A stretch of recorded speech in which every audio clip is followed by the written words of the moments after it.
조인섭 변호사의 상담소.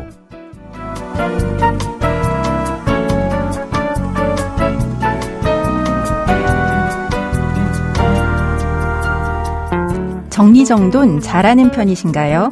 정리정돈은 필요한 물건과 필요 없는 물건을 구분하는 것부터 시작한다고 합니다. 그런데 스스로 하기엔 의외로 에너지 소모가 커서 정리정돈 컨설팅을 받기도 한다는데요. 사람의 일도 마찬가지겠죠. 혼자 정리하기 어려운 일이 있다면 누군가에게 도움을 받아보셔도 되지 않을까요? 오늘도 당신을 응원합니다. 조인섭 변호사의 상담소, 지금 바로 문을 열겠습니다.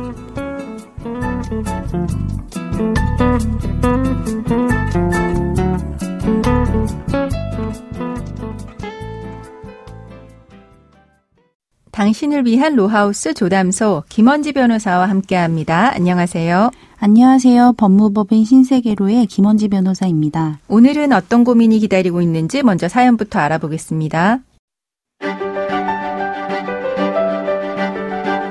저와 남편은 2009년 4월에 친구의 소개로 만나서 6개월 만에 결혼했습니다.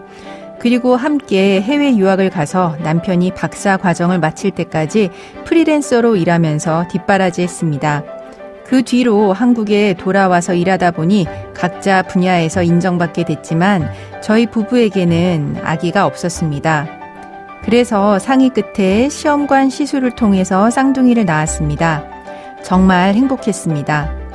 그런데 언젠가부터 남편이 예전과는 다르게 일한다면서 새벽까지 연락 두절이 됐고 같이 있으면 짜증을 내면서 휴대폰을 손에서 놓지 않았습니다. 쌍둥이들과의 주말 나들이도 피했습니다. 처음에는 그럴 수 있다고 이해했지만 그게 자꾸 반복되니까 수상하더라고요. 그래서 쌍둥이들의 안전 때문에 거실에 설치했던 홈캠을 확인했습니다. 움직임이 감지되는 경우 자동 녹음 기능이 있는 건데요.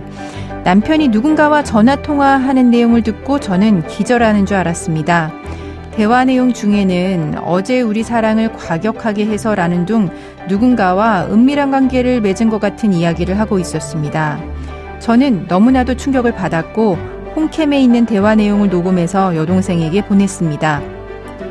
저는 남편과 바람을 피운 여자를 만나서 남편과 헤어지라고 했지만 그 두 사람은 바람 피운 걸 부인하더라고요. 그래서 저는 그 여자를 상대로 손해배상 청구 소송을 제기하면서 녹음했던 파일을 증거로 제출했습니다. 그런데 남편이 대화하는 내용 녹음한 거를 문제 삼으면서 통신비밀보호법 위반으로 저를 고소했습니다.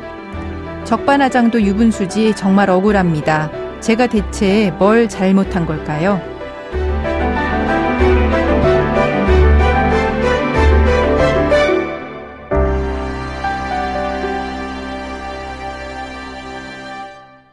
네, 요즘 집안에 홈캠 설치한 분들이 굉장히 많은데요.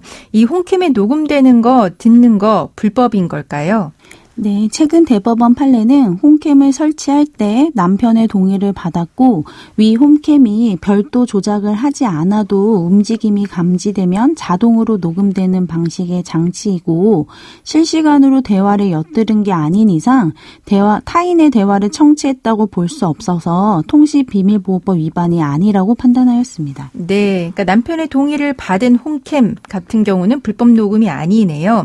그럼 여기서 문제가 되는 통신비밀보호법 먼저 살펴봐야 될 것 같은데요. 이 통신비밀보호법에 대해서 알려주세요. 네, 통신비밀보호법 14조 1항은 누구든지 공개되지 아니한 타인 간의 대화를 녹음하거나 전자장치 또는 기계적 수단을 이용해서 청취할 수 없다고 되어 있습니다. 네. 네, 대법원은 대화라는 것은 원칙적으로 현장에 있는 당사자들이 육성으로 말을 주고받는 의사소통 행위이고 통신비밀보호법에서 금지하는 청취는 자신의 청력으로 들을 수 없는 것을 장치나 기계를 통해서 실시간으로 엿듣지 말라 이런 취지이기 때문에 이미 대화가 끝난 녹음물을 재생해서 듣는 것까지 처벌하게 되면은 청취의 범위를 너무 넓히는 것이라고 보고 있습니다. 네, 그러니까 이제 실시간 실시간으로 그 대화를 이제 도청이라고 하죠. 그렇게 들으면 그건 불법이 되지만 이미 녹음이 된 거를 듣는 거는 이제 불법은 아니라는 이야기인데요. 어쨌거나 요즘 이혼 소송을 할 때 이 홈캠을 증거로 사용하는 분들이 꽤 많이 있습니다. 그럼 법원에서는 이런 홈캠 증거 어떻게 판단하고 있을까요? 대법원은 종료된 대화의 녹음물을 재생하여 듣는 행위도 제3조 제1항 청취에 포함시키는 행위는 청취를 녹음과 별도 행위 유형으로 규율하고 있는 제3조 제1항에 비추어 불필요하거나 청취의 범위를 너무 넓혀 금지 및 처벌 대상을 과도하게 확장할 수 있다고 보았습니다. 네. 위법한 녹음 주체가 그 녹음물을 청취하는 경우에는 그 위법한 녹음을 금지 및 처벌 대상으로 삼으면 충분하고 녹음에 사후적으로 수반되는 청취를 별도의 금지나 처벌 대상으로 삼을 필요성이 크지 않고 적법한 녹음 주체 또는 제3자가 그 녹음물을 청취하거나 위법한 녹음물을 녹음 주체 이외의 제3자가 청취하는 경우까지 금지 및 처벌 대상으로 삼으면 이들의 행동의 자유를 과도하게 제한하게 된다고 보았습니다. 네. 그렇기 때문에 불법 녹음을 했다면 그걸로 처벌하면 될 일이고 그 뒤에 우연히 녹음된 걸 듣는 경우까지는 처벌할 수 없다. 이렇게 보고 있습니다. 네, 그러니까 실시간 청취 이외에는 녹음된 거 듣는 거 자체는 그런 불법은 아니고 증거로 사용이 가능하다는 이야기네요. 근데 또 한 가지 사연자분은 홈캠에서 남편이 그 통화한 부분을 녹음해서 여동생에게 보낸 부분이 있습니다. 이렇게 여동생에게 보낸 거 자체는 문제는 안 될까요? 네, 일단은 지금 사연자 분과 같이 이 행위 자체가 불법 녹음이라던가 불법 청취에 해당하지 않고 그 녹음물을 다른 사람 제3자인 여동생에게 보낸 부분까지도 일단 대법원은 무죄로 보았습니다. 아, 그렇군요. 그러면은 이렇게 증거 수집이 사실 어려운데요. 이혼 소송 증거 수집할 때 좀 주의할 사항들이 있을까요?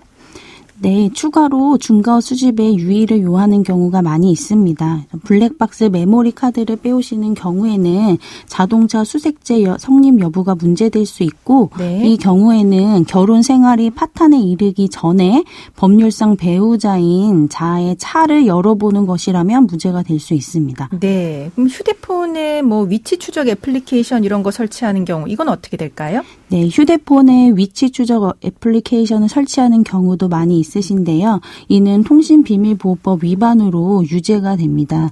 네.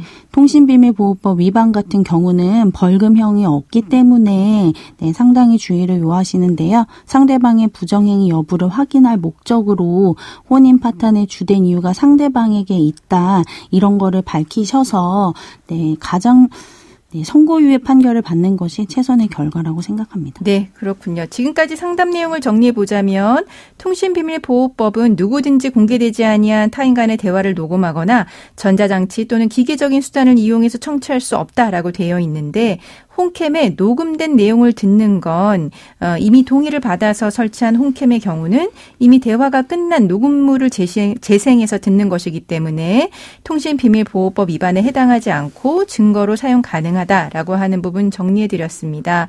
블랙박스 메모리 카드 같은 경우에는 자동차 수색제가 문제가 될 수는 있는데요. 정상적인 혼인 성립 중에는 문제가 되지 않고 별거나 이혼 소송 중에는 자동차 들어가서 메모리 박스 카드 빼오는 부분은 자동차 수색제가 성립할 수 있다라고 하는 부분까지 정리해드렸습니다. 지금까지 김원지 변호사와 함께했습니다. 김원지 변호사였습니다. 조인섭 변호사의 상담소는 유튜브를 통해서 다시 듣게 하실 수 있습니다. 궁금한 점이나 건의할 사항이 있으면 댓글을 달아주세요.